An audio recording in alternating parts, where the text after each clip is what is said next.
প্রায় ৩ সপ্তাহেও খোঁজ মেলেনি রাজধানীর উত্তরা থেকে নিখোঁজ দুইজন শিক্ষার্থীর। গত ২৩ এপ্রিল কলেজে যাওয়ার কথা বলে বাসা থেকে বেরিয়ে যায় মাইলস্টোন কলেজের শিক্ষার্থী মাফি বি সরকার। সাথে ছিল বন্ধু মেহেদী হাসান রাফসান। স্বজনদের অভিযোগ, দুই শিক্ষার্থীর নিখোঁজ হওয়ার পেছনে হাত রয়েছে এই রাফির। তবে এই অভিযোগ রীতিমতো ভিত্তিহীন বলছে রাফি এবং তার মা। পুলিশ জানিয়েছে যে নিখোঁজ দুই শিক্ষার্থীকে খুঁজে বের করতে কার্যক্রম চলমান রয়েছে। ২০ দিন যাবৎ নিখোঁজ দুই শিক্ষার্থী।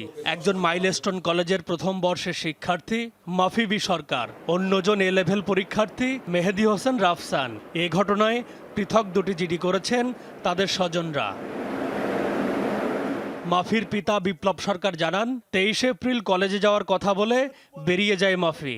রাস্তায় তার সাথে যুক্ত হয় বন্ধু রাফসান। সিসিটিভির ফুটেজে দেখা যায় সকাল ৮টার দিকে কলেজে না গিয়ে দুজনে যায় ১৮ নম্বর সেক্টরে বন্ধু রাফির বাসার নিচে। সেখানেই কলেজ ড্রেস পরিবর্তন করে স্যান্ডো গেঞ্জি গায়ে বেরিয়ে যায় মাফি। এ সময় বাইরে অপেক্ষমান ছিল বন্ধু রাফসান।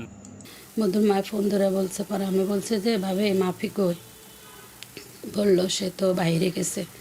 আমি কই মোবাইল নিয়ে যায়নি, কয় না। পরে আমি কই রাফসানও তো মোবাইল নিয়ে যায়নি। আমার লোক আশেপাশে চলছে আমাদের ফ্যামিলিতে কি বন্ধু লোক কিনলে গেলো কেনে গেলো ওগুলো আমি কইতে পারতেছি না। ওগুলো আমি পরে শুনছি বন্ধু লোক হয়ে গেছে। স্বজনরা জানান, ২৫ এপ্রিল মাফির বড় ভাই বিদেশে যাওয়ার কথা। তার ড্রাইভিংয়ের কাগজপত্র ছিল ছোট ভাইয়ের ব্যাগে। তা বাসায় পৌঁছাতে রাফসানের মাধ্যমে রাফির কাছে লাইসেন্স পৌঁছে দেয় মাফি। পিতার অভিযোগ, রাফি কাগজপত্র বাসায় পৌঁছে দিলেও মাফির কলেজে না যাওয়ার তথ্য গোপন করে। ২:২টার সময় যখন কলেজ ছুটি হয় তখন আমি ওই ৪ নম্বর ভবনের নিচতলায় ছিলাম। ওর সাথে দেখা, তখনও আমার কাছে বললো না যে আঙ্কেল মাফি কিন্তু চলে গেছে। উল্টা ওরে আমি জিজ্ঞাসা করলাম মাফি কই, কয় আঙ্কেল ২:২টার সময় কলেজ ছুটি হলে ওর বোধহয় ক্লাস আছে। অর্থাৎ তথ্য গোপন ও করছে, এই জন্যই ওর দিকে আমার সন্দেহ বেশি। গ্রামের বাড়িতে গেছিলাম, তখন আর কি মনে হয় আমার প্রতিদিনে আসতো। আমি আমার ছেলেকে ফোন দিলে, ভিডিও কল দিলে আমার ছেলে ভিডিও কল রিসিভ করতো না। তবে অভিযোগ অস্বীকার করেছেন রাফি ও তার মা। তাদের দাবি, মাফি ও রাফসান তাদের বাসার নিচে গিয়েছিল, তবে কোথায় যাচ্ছে সেটি তাদের জানায়নি।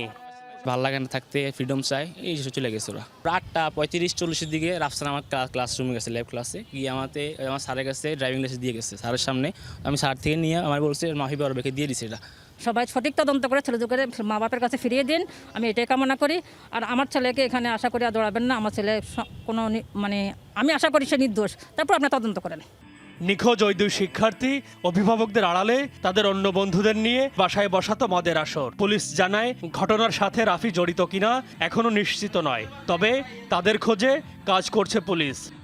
সেগুলো লেখা ছিল যে আমরা একটা সময় নিজেরা প্রতিষ্ঠিত হয়ে ভালোভাবে পড়াশোনা করে ফিরে আসবো। তো ওরা জিজ্ঞাসাবাদ করছি, ওর আরও যারা কাছের বন্ধুবান্ধব আছে ওই স্কুলে খোঁজখবর নিয়েছি, মোটামুটি যতটুকু সম্ভব। এবং আমরা সারা বাংলাদেশে বেতারবার্তা বলে পুলিশ ভাষা, সব জায়গায় বেতারবার্তা দিয়েছি আমরা।